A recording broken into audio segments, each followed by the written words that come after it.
They want to have serious policy making, and in the state of current capitalism, they want to concert their plans. And it may be pretty brutal. I can well understand that that is what they're discussing. But the fact is, if they are discussing those things, the one group of people who ought to be involved is us, because we are the ones.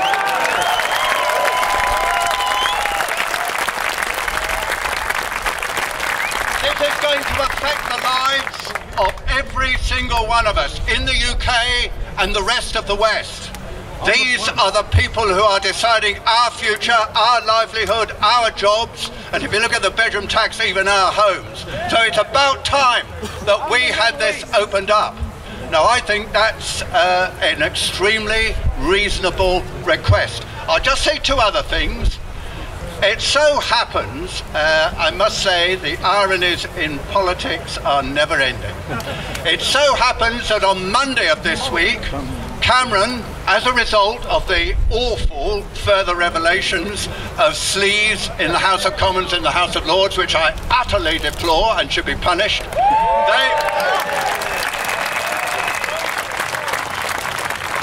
Cameron decided there was going to be a crackdown on lobbyists, and there was going to be transparency, and there was going to be an end to corruption. So how is it that at the end of the week, the biggest lobbyist group in Western capitalism meets in total secrecy?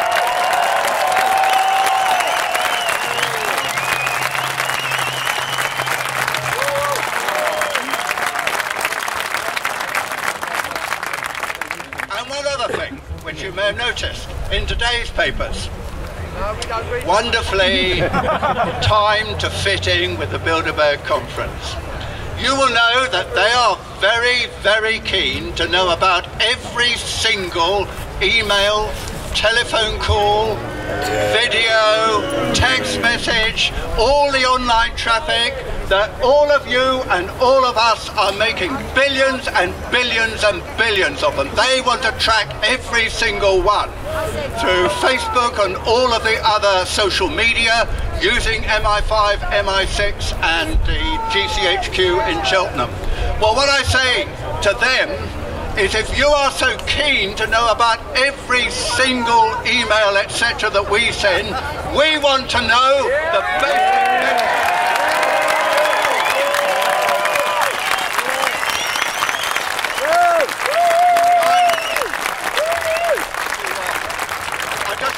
One final thing. I think what they should be discussing, and I bet they are discussing, is the one single biggest issue affecting the Western world, indeed the whole world, including China, and that is prolonged austerity. It is the single biggest issue which affects us all, and we should be involved in that. Now, let me say, the obvious thing is to look for an alternative to austerity. Why? Because the policy, even in its own terms, is failing. Because the decline in government tax receipts as a result of lack of growth exceeds the cuts in public expenditure which the government manages to make. That means the budget deficit under current policies is actually increasing, not declining. So why in heaven's name don't they change it? Well, I've got a lot of things that I could say to you about that, but the real point that I want to make is the obvious way to cut the deficit, which is much better for all of us anyway, is to expand the economy, put people back to work so that they are starting to pay taxes instead of taking benefits, and that is the quickest way to kickstart the economy and get it going. So why don't they actually do it? Now let me tell you, I know there are some people, Rothschild! I know, unfortunately I've got the microphone. I know that there are a lot of people who are concerned about growth, and growth cannot be endless. I totally agree. But in the current state of affairs, I think that that is the right way forward. All I want to say is this. Osborne, if he were here, bless his cotton socks, would say, there you are, there's Labour again, Soon as there is a crisis over borrowing, the first thing they want to do is borrow more. Well, shall I tell you how we could do this without any increase in public borrowing at all? We own RBS, the Royal Bank of Scotland, and Lloyds. Why don't we tell them to invest in growth and jobs? We don't have to bribe them, we should tell them because we own them. Secondly, we've got this thing that no one understands called quantitative easing. What it means is electronic printing of money. We printed £375 billion of money and given it to the banks. Have we seen any results out of that? No, we haven't. Why instead don't we use a much smaller proportion of that and invest directly in manufacturing, in industry and services and create the jobs and growth that we and the rest of the Western world needs? But this is my very final point. I'm a politician after all. The fact is, the best way to deal with this crisis is to tax the rich. Did you hear that? I said the best way to deal with this crisis is to tax you lot. I will ask you one final question.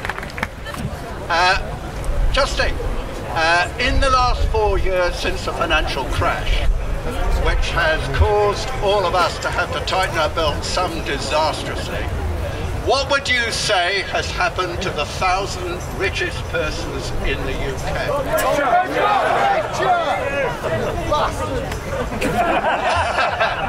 Next question. Just 1,000 persons, we're talking about 0.003% of the population, absolutely minuscule number. How much has their wealth increased? Well, you won't know, but this comes from the Sunday Times richly. Their wealth has increased by £190 billion in the last 4 years. Just 1,000 people. I think we have a message for them. Don't tell us that we're going to tighten our belts. How about you lot paying your proper and due taxes?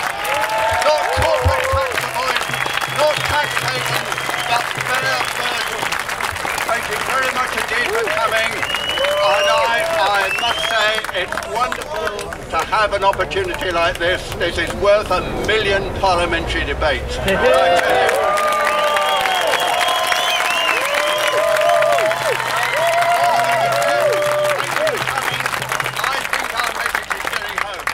Power to your elbow. Thank you.